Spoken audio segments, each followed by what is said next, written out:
BUMDes ini selain bisa mengelola dapur, juga menjadi supplier dapur. Sebetulnya itu yang cocok itu ya kita, yang mempunyai ekosistem itu ya kita. Sayang kalau teman-teman tidak bisa mengambil dan memanfaatkan itu sayang. BUMDes yang tidak mempunyai duit tetapi mempunyai tekad, ya dia menghimpun dari beberapa orang, ada yang 10 orang kita masukkan sebagai saham investor gitu ya di Badan Usaha Milik Desa. Target kita di tahun ini kita mempunyai 25 titik dapur.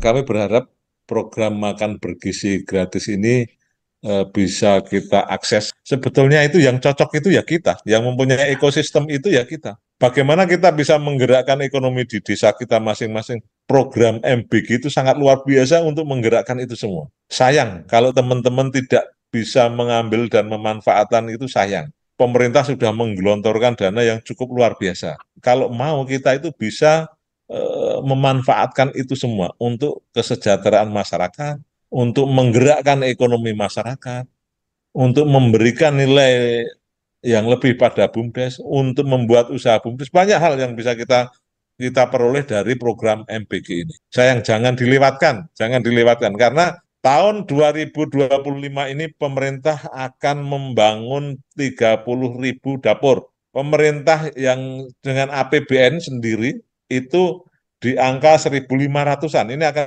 dibangun pemerintah di tempat-tempat daerah-daerah yang tidak disukai oleh investor. Nah, yang lain itu diminta diserahkan kepada masyarakat dan kita-kita semua. Ayo kita bergerak, BUMDes bergerak. Perkenalkan, nama saya Gus Khalid, saya selaku Direktur BUMDes Tridadi Makmur, juga kebetulan menjadi Ketua Forum Badan Usaha Milik Desa di Provinsi Daerah Istimewa Yogyakarta. Kita mengidentifikasi teman-teman BUMDes, kira-kira BUMDes mana yang bisa menghimpun warga masyarakatnya untuk bisa berinvestasi untuk mendirikan dapur. Dan di awal itu kita bisa kumpulkan 23 BUMDes dan BUMDesma yang mempunyai kapasitas keuangan yang memadai, lalu yang kedua yang mempunyai minat yang luar biasa besar. Ada yang BUMDes yang tidak mempunyai duit tetapi mempunyai tekad, ya dia menghimpun dari beberapa orang, ada yang 10 orang kita masukkan sebagai saham investor gitu ya di Badan Usaha Milik Desa. Melihat regulasi karena ya pengajunya yayasan, kami dari teman-teman BUMDes coba berkreasi. Bagi teman-teman BUMDes yang belum punya, bikin yayasan. Nah, berhubung satu yayasan itu bisa mengampu 10 dapur, jadi ya kita bergabung. Satu yayasan ini, dapur A, BUMDes A, B, C, D, E, F, gabung jadi tergabung ke dalam satu yayasan. Alhamdulillah, kita di launching oleh Pak Kepala Badan Gizi Nasional, Menteri Desa, Pak Yandri, dan Bapak Kepala Staf Presiden, kesiapan dapur kita di 15 titik dapur ini dinyatakan siap untuk operasional. Nah, ini kita tinggal nunggu kepala dapur yang akan diterjunkan oleh Badan Gizi Nasional ke dapur kita masing-masing. Karena memang tujuan kami adalah memberdayakan Badan Usaha Milik Desa, selain BUMDes menjadi mitra pemilik dapur, yang nantinya tentu saja secara finansial sudah kelihatan, kita memiliki satu dapur, kita akan memperoleh kuota kurang lebih 4.000 pack gitu.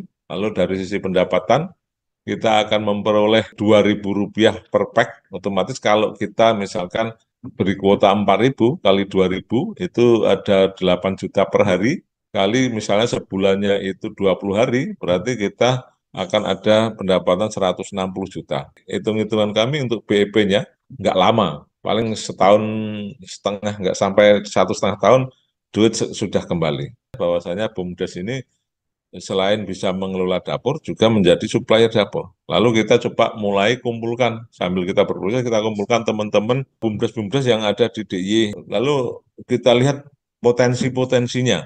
Karena kami pengen BUMDes ini menjadi supplier dan menjadi produsen ya. Kami tidak pengen menjadikan BUMDes ini brokering, karena pengen menggerakkan ekonomi lokal. Sehingga kita beri aturan-aturan. Bagi teman-teman yang mau menjadi supplier di BUMDes, ini kita wajibkan produk lokal. Mau suplai beras, berarti di situ harus ada penggilingan padinya. Kalau nggak ada penggilingan padi, kita nggak boleh.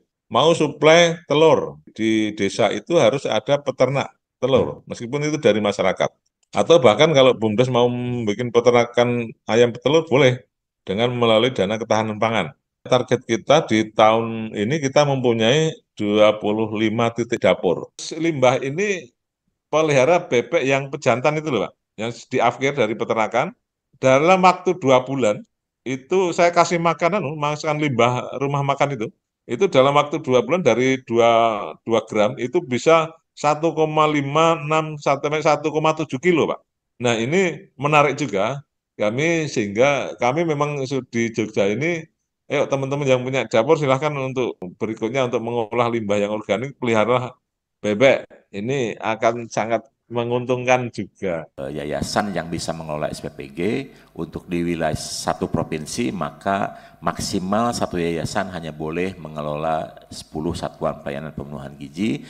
Kalau lintas provinsi maka hanya 5, kecuali untuk yayasan yang berafiliasi dengan institusi, contohnya Eka Bayangkari. Contoh lain misalnya Muhammadiyah satu di seluruh dunia, maka mereka sudah memiliki pokja khusus sehingga dimungkinkan untuk mengelola satuan pelayanan di seluruh Indonesia.